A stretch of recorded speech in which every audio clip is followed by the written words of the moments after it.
Bonjour et bienvenue dans une nouvelle vidéo de présentation de BuildSAO. Dans une précédente vidéo, nous avons vu qu'il était possible d'importer ou d'exporter un fichier DXF. Donc, fichier DXF venant d'une source extérieure,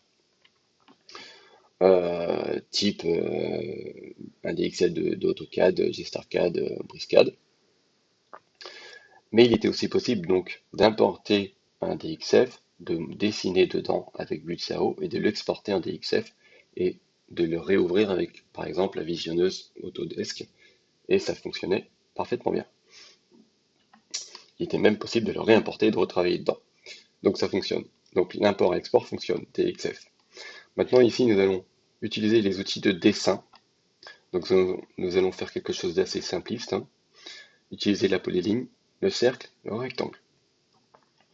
Et nous allons exporter tout ça pour l'importer dans un logiciel de calcul de structure. On va dire que notre dessin va servir de base de travail, par exemple.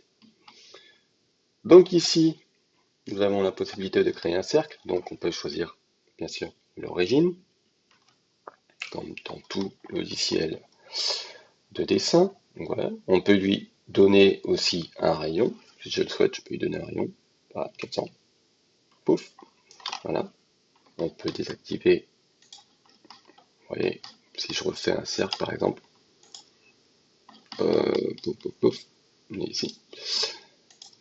Vous voyez, j'ai pas la fenêtre dynamique qui s'affiche, mais je peux la réactiver ici. Bien sûr, il y a des raccourcis. Là, je vous montre exprès l'interface.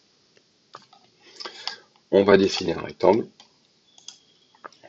Donc là, sans vraiment spécialement côté, on va juste faire quelque chose, allez, comme ça.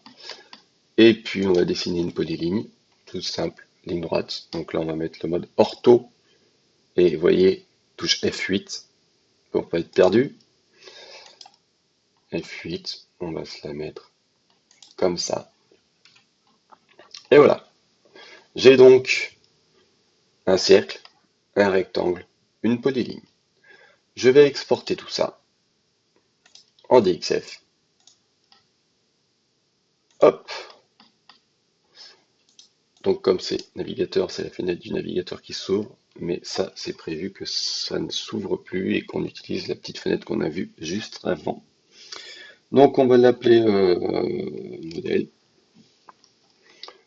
enregistrer. Vous voyez, j'avais déjà fait un essai. Là, ça fonctionne. Et tac,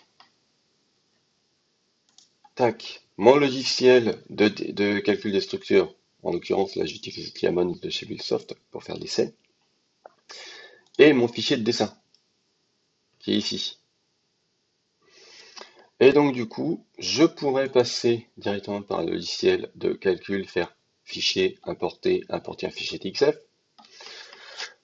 Mais moi, j'aime bien le glisser-déposer. Donc je sélectionne mon fichier. Vous voyez que je peux rien y faire. Vous voyez, là, je peux le déplacer, mais là, je peux rien faire. Alors est-ce que si je me déplace sur le logiciel de calcul, ça va fonctionner? Pouf, et oui, c'est possible. Donc si je relâche mon petit bouton, importation faite. J'ai mon calque 0, un calque géométrie, mais celui-ci je l'ai pas utilisé, donc je ne vais pas l'importer. Et je peux bien sûr donner l'axe que je souhaite euh, à l'importation. Donc là, on va laisser en état tel quel, on va rien y toucher, on va pas s'embêter, on va juste faire OK, pouf, et voilà, mes éléments sont arrivés. Donc on va mettre ça grande taille. Nous allons voir qu'ici, j'ai bien une ligne sélectionnée avec 2 points. Voyons voir les 2 points.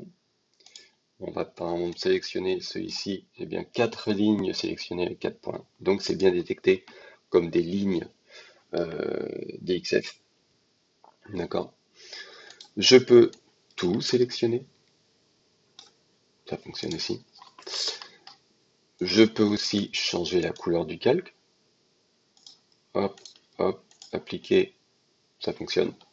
Je peux aussi masquer le calque, donc le rendre, on va dire, inerte.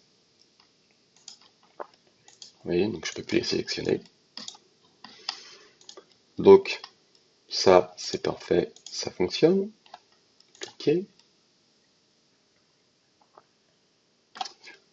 Tac. Nous allons prendre ces 4 lignes et nous allons lui demander de le transformer en plaque. Paf, ça va fonctionner. Nous allons faire la même chose ici, par exemple. Plaque, ça fonctionne. Ici, on va même utiliser carrément, on va créer un élément. Donc, ce qu'on va faire, c'est qu'on va aller dans la bibliothèque. Et alors, on va prendre HEA, tiens, ou HEB, ouais, allez. HEA, c'est pareil. Allez, hop, on va prendre un HEA 360, on va dire OK, d'accord, donc c'est OK. Alors, on teste tout ça, paf, paf, paf. Donc, bien sûr, après, je manipule tout simplement le logiciel de calcul, hein. Donc là, il n'y a rien d'extraordinaire. Je fais OK et mon élément s'est transformé. Voyons voir ça en 3D. Donc, nous avons vu que notre élément, paf, est un élément natif de Diamonds. Si je fais la même chose ici, c'est la même chose, ça fonctionne. Voilà. Bien sûr, ils sont modifiables, hein, puisque c'est redevenus des éléments natifs. Alors, hop, hop.